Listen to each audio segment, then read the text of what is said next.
Hello YouTube fans, back again. And as you know, I'm a big fan of Alfred Hitchcock, the master of expense. And because I'm such a fan of his, why not? We've all done it, we've all been nosy, and we've all looked through windows. So, why not Rear Window? 1954, what can I say? It's a classic. You've got to die. Not paralysed, but had an accident, what's defined him onto a wheelchair. And he's stuck in his home, and he's bored basically. He's bored shitless. So like anyone else, you become nosy. And the film allows you, the audience, to become nosy, like him. The thing I love about the film is the outsideness of it. What am I on about?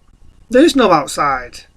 It's all shot and set, and that is how Alfred Hitchcock liked his films, whether it be Psycho, The Birds, Marnie, the list goes on. And Alfred Hitchcock did that. He was brilliant with his expense, how he made things expenseful, and how he shot things on set.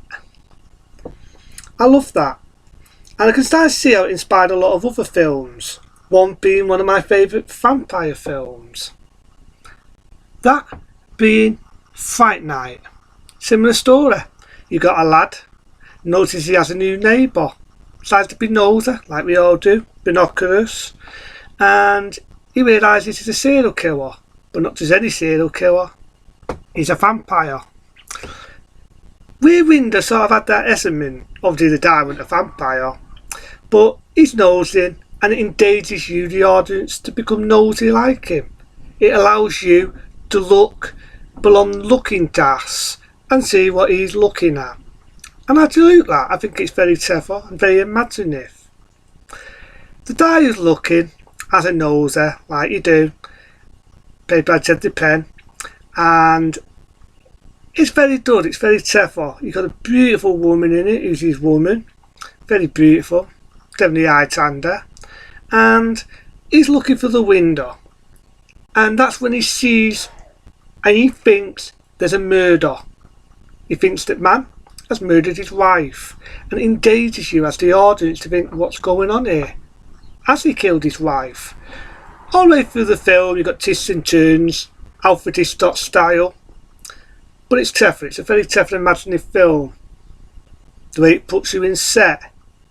And I don't want to spoil the ending, even though it is an old film, just like I did with Marnie. I do not want to spoil the fucking ending.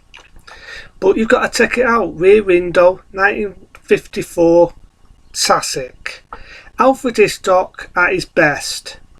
The guy witnesses a murder. He's assuming the guy's murdered his wife, the one who is looking through the window. Teddy Penn, and think that's his name. He brings out a few of Alfred Hitchcock films, and it's a pretty good film. The woman in it is a well-known actress, so I can think of her name. Very beautiful, very gorgeous in that era. And yeah, I like Rear Window. Again, shot on set, Technicolor, and everything was shot on set. Even the outside scenery was shot on set. And it's, in all fairness, it's something you wouldn't see nowadays in any film. Films don't do that. In all fairness, films that have imagination. And all said and done, there was a remake with Christopher Reeve, may he rest in peace, Superman himself.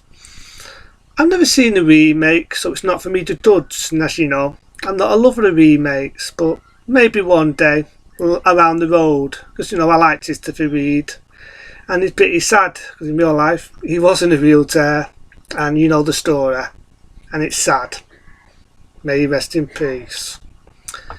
But oh no, Rear Window, it's a classic from that era. Pretty good film. Check it out. Because it's a classic and they don't make films like that anymore. By the legend himself, Alfred Hitchcock. May he also rest in peace. I'll give that a bit fopping 8-star rating. Because it's a classic and they don't make films like that anymore. Other than that, have a good one.